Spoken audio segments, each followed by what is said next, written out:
Fala aí, meu amigão, minha amigona. Professor Flávio Milhomem na área, trazendo para você a gravação da nossa matriz de criminologia. Nós estamos falando sobre a vítima. A vítima, que você sabe, é um dos elementos que constitui objeto de estudo da criminologia, ao lado do delinquente, ao lado do delito e ao lado do controle social. Tivemos a oportunidade de mostrar que a vítima tem importante, relevante participação no fenômeno criminológico do delito, e também tivemos a oportunidade de fazer a classificação da vitimização em vitimização primária, secundária e terciária. Continuamos falando sobre a vítima, para logo na sequência começar a tratar do assunto importante, que é um outro elemento integrante do objeto do estudo da criminologia, que é o controle social. Então, sem mais delongas, joga na tela aí, Batata, por gentileza. Vamos falar sobre vítima e efetividade do sistema legal. Pesquisas revelam que praticamente só são perseguidos os delitos noticiados. Assim, a vítima tem em suas mãos a chave da movimentação do sistema legal. Vem cá comigo na 2, por gentileza, Batatinha. Nós já tivemos a oportunidade de conversar em blocos anteriores a respeito de um conceito que é bastante utilizado na linguagem criminológica e também cobrado nos concursos, que é o conceito de cifra negra da criminalidade ou cifra obscura da criminalidade. O que é a cifra negra da criminalidade? Para que a autoridade policial tome as medidas necessárias para a investigação do crime, visando a busca da materialidade da autoria delitiva, é necessário que o conhecimento dessa prática delitiva chegue à autoridade policial, à autoridade pública. Esse conhecimento se dá de diversas maneiras. Ele pode se dar pelo fato de o crime ser um fato público e notório por meio da televisão ou do rádio, ou pode se dar também por meio da requisição de uma outra autoridade pública, como é o promotor de justiça ou o juiz de direito, ou, eventualmente, pela própria vítima ou uma testemunha. Nós estamos falando do que se trata no processo penal de notícia-crime, que é a notícia que se dá à autoridade pública da existência de uma determinada conduta delitiva. Quando essa notícia é levada à autoridade pública pela própria vítima, o nome que se dá a essa notícia é delação criminosa ou delatio criminis. A vítima, portanto, ela tem uma importância muito grande no que tange a manutenção das estatísticas oficiais da ocorrência de crimes. Em oportunidade anterior, eu falei para vocês que muito dos crimes que acontecem verdadeiramente no corpo social sequer chegam ao conhecimento da autoridade policial simplesmente pelo fato da vítima considerar desnecessário, ou uma perda de tempo, ou eventualmente um dano que ela pode suportar, um dano patrimonial que ela pode suportar. Vem cá na 1, Batata. Quantas vezes você já não ouviu falar de pessoas que em determinada festa ou determinado evento social tiveram os seus CDs, rádios do interior dos veículos subtraídos e sequer se preocuparam em registrar uma ocorrência policial sob a alegação de que isso ia tomar tempo, que era melhor comprar outro, que o rádio já estava velho e etc. Pois bem, quantas vezes também pessoas que tiveram os seus celulares subtraídos agiram dessa maneira, ou quando foram ofendidos, não levaram ao conhecimento da autoridade pública essa conduta proibida que é ofensiva à honra. Isso mostra que o número oficial de crimes ele é muito menor do que o número de crimes que efetivamente ocorrem na comunidade, decorrem dessa relação social. E a diferença entre a estatística oficial e o número real de crimes que acontecem num determinado corpo social é justamente aquilo que nós chamamos de cifra negra ou cifra obscura da criminalidade, tá bom? Então lembre-se, a vítima, da mesma maneira que deve ter os seus direitos tutelados por meio da atuação de todo o aparato estatal de investigação e persecução penal, ela também tem importante fator seletivo, porque se ela não quiser, na maioria das vezes, a autoridade policial, o Estado, não toma conhecimento do fato criminoso. E é por isso que essa seletividade ela é muito importante, tão importante, por exemplo, como a seletividade do legislador que escolhe quais dentre as condutas imorais e ilícitas que merecerá o tratamento jurídico penal. Tranquilo? Então, joga aí na tela, Batata. Muito bom, professor. Vamos falar agora sobre justiça restaurativa, que é um conceito que não é novidade para os senhores, porque nós falamos anteriormente a respeito. A justiça penal tem que se orientar menos à lei que ao homem para resolver seus problemas e, portanto, ser resolutiva. Então anota o conceitozinho, justiça resolutiva, é a que resolve os problemas. A reparação do dano produzido pelo fato delitivo se converte, portanto, em um dos seus objetivos prioritários. Vem cá comigo na 2, por gentileza, Batatinha. Sempre que você se deparar com esse conceito de justiça restaurativa ou justiça resolutiva, lembre-se, o que eu busco é a satisfação do interesse da vítima. E a satisfação do interesse da vítima, ela é identificada na reparação do dano causado pelo autor da conduta delitiva. Tudo bem? Restitution. Lembra? Eu trouxe para você a palavrazinha em inglês, demonstrando justamente uma das tendências do moderno processo penal nos países de tradição democrática. É a preocupação com a vítima não só com a aplicação da justiça representada pela pena que é dirigida ao autor do delito, mas também pela indenização possibilitada à vítima em razão da prática delitiva. Lembre-se, está aqui, ó, reparação do dano é o que vai fazer com que você se recorde da justiça restaurativa. E nós vamos ver isso onde? Na questãozinha do concurso. Joga na tela, Batata. Tá lá. Questãozinha cobrada no ano de 2014. A prova, Polícia Civil de São Paulo. E ela traz a seguinte redação. Em um Estado democrático de direito, o castigo do infrator não esgota as expectativas que o fato delitivo desencadeia. Dessa forma, podem se apontar como objetivos cientificamente mais satisfatórios e adequados na criminologia moderna a ressocialização do delinquente, a tracinho e a prevenção do crime. O que a gente vai colocar aí nessa lacuna, né? Vamos preencher uma lacuna, fill the blanks. Assinale a alternativa que preenche corretamente a lacuna. Letra A, reparação dos danos à vítima. Letra B, informação ao cidadão. Letra C, ressarcimento ao Estado. Letra D, especialização profissional do delinquente. E letra E, formação espiritual e religiosa do delinquente. Eu te pergunto e você me responde. Qual é a resposta correta para a nossa questão? A resposta correta se encontra aqui, ó, na letra A. O que se busca no Estado democrático de direito, ao lado da ressocialização do delinquente e da prevenção do crime, é a reparação dos danos à vítima, caracterizando-se dessa maneira a justiça restaurativa ou justiça resolutiva. Muito bom, Batata. Bora! Vamos falar do que agora de controle social. Vem cá comigo, por gentileza, Batatinha, na 1. Controle social. Lembre-se quais são os elementos, os objetos de estudo da ciência criminológica. Não é só o delinquente. É claro que o delinquente, durante muito tempo, principalmente na criminologia positivista, a respeito da qual nós vamos conversar daqui a pouco, foi a menina dos olhos do criminólogo, né? É o delinquente. Mas também a criminologia se preocupa com o fenômeno delitivo, com o crime, com a conduta desviada. Mas não é só, preocupa-se, como você já sabe e já viu, com a vítima e também com o controle social. É especificamente em relação a esse último, o controle social, que nós vamos falar agora, começando pela sua conceituação. Joga na tela, Batata. O controle social, olha lá, é o conjunto de instituições, estratégias e sanções sociais que pretendem promover e garantir a submissão do indivíduo aos modelos e normas comunitários. Vem cá comigo na 2, por gentileza, porque o papo agora é um papo reto com meu amigão, com a minha amigona em casa. Quando nós falamos em controle social, necessariamente nós vamos falar em normas.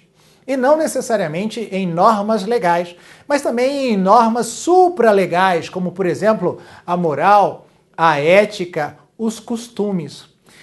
A partir do surgimento do corpo social ou da necessidade de que o homem viva em comunidade, e você sabe que o homem só se desenvolve plenamente na inter-relação, porque ele é um ser gregário por excelência. Hoje, modernos filósofos alemães dizem que além dessa interação é a comunicação que vai permitir o desenvolvimento humano pleno. A partir do surgimento desses corpos sociais, é que surge a necessidade da criação de determinadas regras de convívio. Essas regras de convívio servem como fatores delimitadores da manifestação da personalidade. É verdade. Para que nós possamos conviver sem ofender os direitos alheios, é necessário que eu respeite o quê? O quadrado alheio. Aquela expressão, cada um no seu quadrado, é uma manifestação de controle social. Eu vou, obviamente, me policiar, e o termo é esse porque guarda relação com o controle social, para não ofender. Eu vou me policiar para não causar um dano à integridade da honra subjetiva ou objetiva de um terceiro. E quando essa falta de autopoliciamento se apresenta, é necessário que eu me valha de determinadas regras que são impostas. Ou seja, não é mais uma análise da adequação ou inadequação da minha conduta por um princípio de conduta que a gente pode chamar de moral, mas sim especificamente por uma análise exterior. Essa análise exterior de definição do comportamento pode ser identificada como ética, mas também pode ser identificada como costume e, eventualmente, até como comportamento, definida como comportamento socialmente adequado ou inadequado. O fato é que o controle social, ele tanto cabe à comunidade e também, eventualmente, com a participação do próprio indivíduo, e aí deixaria de ser social e passaria a ser um controle individual, mas ele também cabe ao Estado. É por isso que o controle social ele é classificado em controle social formal e não formal, institucionalizado e não institucionalizado. Vem cada um, por gentileza, Batatinha. O indivíduo, quando nasce, ele nasce com uma única finalidade, sobreviver. Sobreviver dando vazão ou satisfazendo as suas necessidades primárias. Se aquecer, se alimentar, fazer as suas necessidades básicas. Mas com o tempo e com o desenvolvimento desse ser humano, ele vai sendo formado para se integrar a um determinado, primeiro, grupo familiar, respeitando as regras da casa, depois, um grupo escolar, respeitando as regras da escola, que, em princípio, não tem a função de educar, que cabe aos pais, mas sim de trazer informações úteis ao convívio social. Ele vai ter que se adequar às regras de uma determinada igreja, se ele nutre algum tipo de fé, regras eclesiásticas. E existem também regras que são, pela sua natureza coercitiva, impostas a todo e qualquer cidadão, independentemente da sua vontade, que são as normas. Algumas normas podem trazer como consequência, diante da sua não observância, uma restrição de um direito disponível, como é o patrimônio, mas existem outras normas mais gravosas que podem trazer como consequência a privação de um direito fundamental que só não é mais importante que o direito à vida, que é o direito à liberdade. Então nós temos uma gradação de controles, o que nos permitirá analisar estes conceitos e classificar o controle social. Beleza? Volta para a tela, Batata. Bom, então você já viu aí o conceitozinho de controle social. É o conjunto de instituições, estratégias e sanções sociais que pretendem promover e garantir a submissão do indivíduo aos modelos e normas comunitários. Como é que se verifica a materialização desse controle social? Esse controle social ele se materializa por meio de instâncias formais e informais. O que são agentes informais de controle social? São a família, a escola, a profissão, a opinião pública. O que são agentes formais de controle social? A polícia, a justiça, a administração penitenciária. Vem cá comigo, por gentileza, na 2, Batatinha. Vamos tratar de um conceito que eu tenho absoluta certeza que com o qual algum dia você já se preocupou. O conceito de reputação. reputação social. O que é a reputação? A reputação, ela confunde-se com o conceito de honra objetiva. A honra objetiva é o conjunto de atributos morais que uma determinada pessoa possui e que é considerada pelos seus congêneres, pelos seus pares num determinado corpo social, numa determinada comunidade. Então, a reputação de ser um bom pagador, um bom pai, uma pessoa trabalhadora, uma pessoa inteligente e cumpridora de suas obrigações traz consequências benéficas e favoráveis na vida da comunidade.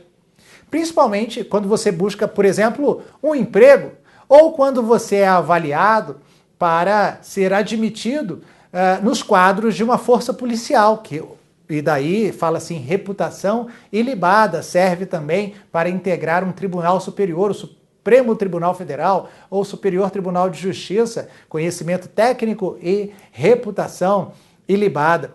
E muitas das vezes nós deixamos de fazer alguma coisa que temos vontade com aquela preocupação, o que será que vão pensar de mim se eu fizer isso? Pois é, a opinião pública, assim como a família, assim como a igreja, assim como a escola, são modalidades ou formas de realização de um controle social informal, que não se confunde com o Estado, que não se confunde com aquele aparato institucionalizado de conformação social do indivíduo. Ah, professor, conformação social eu vou fazer com que os indivíduos sigam o mesmo padrão de comportamento. Esse mesmo padrão de comportamento é o que nós chamamos de comportamento socialmente adequado. E a violação desse padrão de comportamento traz o reconhecimento de um comportamento ou padrão desviante. E é esse padrão desviante que muitas das vezes vai importar na utilização do direito penal como forma de controle social. Só que aí eu não estarei mais falando em controle social informal, mas sim no controle social formal. Vem cá na batatinha. O controle social formal ele é realizado, e aí você não vai esquecer, pelo Estado, pelas forças policiais, pelo Ministério Público, que oferece a ação penal, pelo juiz que aplica a sanção penal ou que eventualmente decreta a custódia cautelar, a prisão temporária ou preventiva, né, durante a investigação policial, ou no curso da relação processual penal, pelo agente penitenciário, integrante da administração penitenciária que vai fazer cumprir a pena imposta pelo juiz de direito.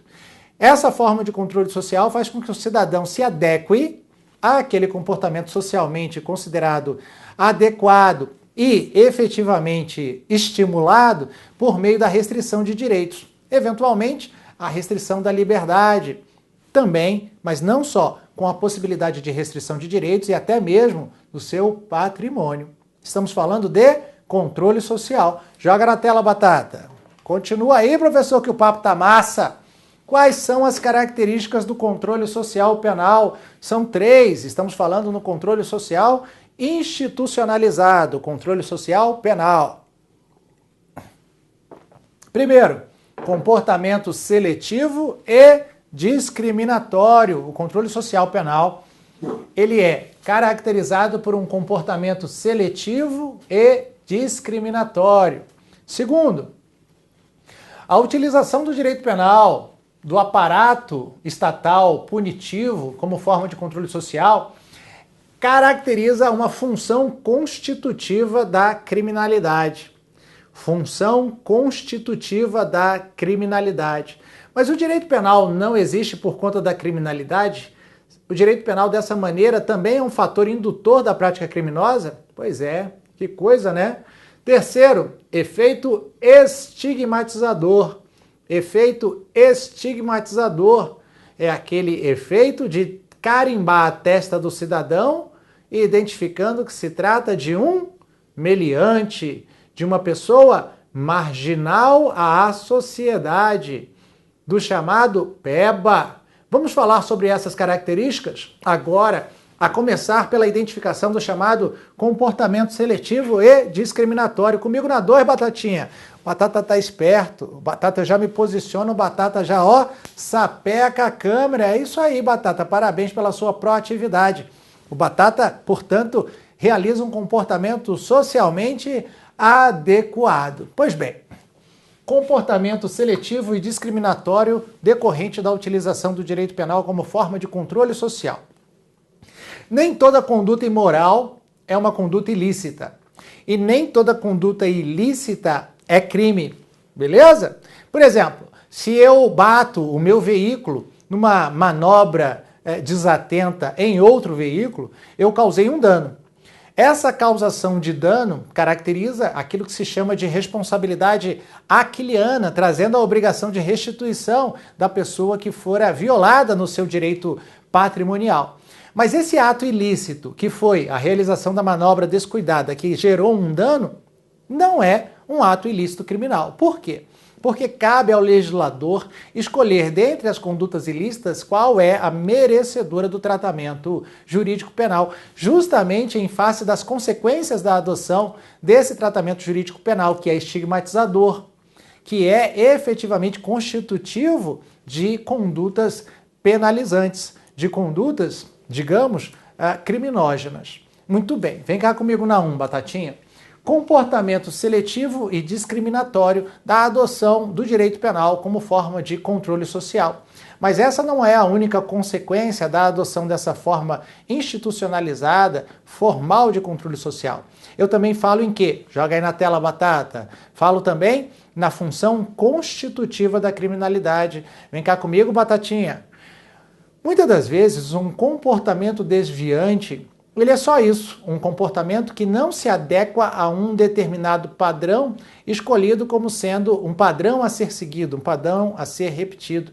E a partir do momento em que eu tipifico uma determinada conduta, eu faço com que algo que era tão somente inadequado passe a ser tratado como uma conduta criminosa, criando dessa maneira, obviamente, a conduta criminosa e a criminalização de um comportamento socialmente inadequado. Lembrando que nem todo comportamento socialmente inadequado merece o tratamento jurídico penal. Por outro lado, a aplicação do direito penal, ela faz com que o indivíduo seja retirado, na maioria dos casos, do convívio social. Dessa maneira, não mais se readaptando a essa inter-relação, interação social com os demais membros da comunidade, fazendo com que, muito provavelmente, ele volte a reincidir na prática criminosa, o que faz com que o sistema alimente o próprio sistema. Uma vez condenado, há possibilidades reais, em face de falhas do próprio sistema penal, de ressocializar, de recuperar uma pessoa que muitas das vezes sequer precisa de recuperação, trazendo mais malefícios do que benefícios à aplicação da pena no caso em concreto. Mas, tem mais, professor? Tem, joga na tela aí, Batata. Nós temos também a identificação do controle social penal como uma função estigmatizadora. Vem cá comigo na 2, Batatinha. Você sabe que a reincidência é uma circunstância agravante genérica que é sempre levada em consideração pelo juiz no momento da fixação da pena, quando alguém tem a sua responsabilidade penal reconhecida em juízo. Basicamente, a reincidência é a repetição do ato criminoso após o cidadão ter sido condenado por sentença definitiva num prazo de 5 anos. E por ser reincidente, esse cidadão trará para si uma consequência, uma censura mais gravosa, já que necessariamente a pena do segundo crime será aumentada simplesmente por conta da presença dessa circunstância subjetiva. Além do mais, o fato de ele já ter sido condenado vai trazer repercussões na sua vida extramuros, extra-sistema penitenciário, como, por exemplo, a dificuldade ou quase impossibilidade de alcançar um emprego legalizado, regulamentado, com carteira assinada, embora isso hoje se mostre cada vez mais um privilégio. Mas se é um privilégio para uma pessoa de ficha limpa, imagine para aquele que tem marcada, carimbada na sua testa, o sinal de que é criminoso, reincidente, egresso do sistema penitenciário. E é por isso que se diz que a adoção do sistema penal como forma de controle social traz também esse efeito estigmatizador. Beleza? Volta para a tela, Batata. Então nós temos aí identificadas 3 características do controle social penal: o comportamento seletivo e discriminatório, a função constitutiva da criminalidade e o seu efeito estigmatizador. Vamos então aproveitar para responder uma questãozinha a respeito de controle social, o que facilita sobremaneira a percepção, a absorção deste conhecimento. A questão fora cobrada em 2014 no concurso para investigador da Polícia Civil de São Paulo e traz a seguinte redação: entende-se como controle social o conjunto de mecanismos e sanções sociais que visam submeter o homem aos modelos e normas do convívio comunitário. Beleza. Desta forma, são exemplos de influências no controle social informal. Presta atenção, hein? Olha o que o examinador quer saber de você, se você sabe a distinção entre o controle social formal e o controle social informal. Letra A, a administração penitenciária, PROCON e judiciário, falso, órgãos do Estado. Polícia Militar, Ministério Público e Guarda Municipal, órgãos do Estado. Tribunal de Contas, Forças Armadas e Ordens dos Advogados do Brasil, as duas primeiras órgãos do Estado. Família, escolas e igrejas, ou partidos políticos, Conselho Tutelar e Polícia Civil.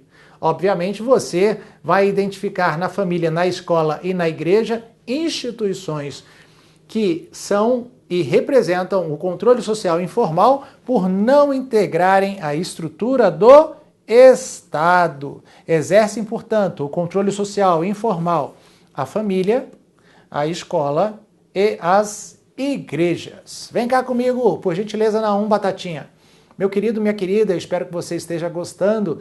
Falamos agora sobre o controle social e a sua classificação. Não se esqueça. E lembre-se, aqui no Grande Online, a nossa preocupação é com você. A preocupação é de mudar a sua vida e, obviamente, para melhor. Faça como o Milhomem, estude, se dedica, vai que o sucesso chega. Um abraço, tchau, tchau.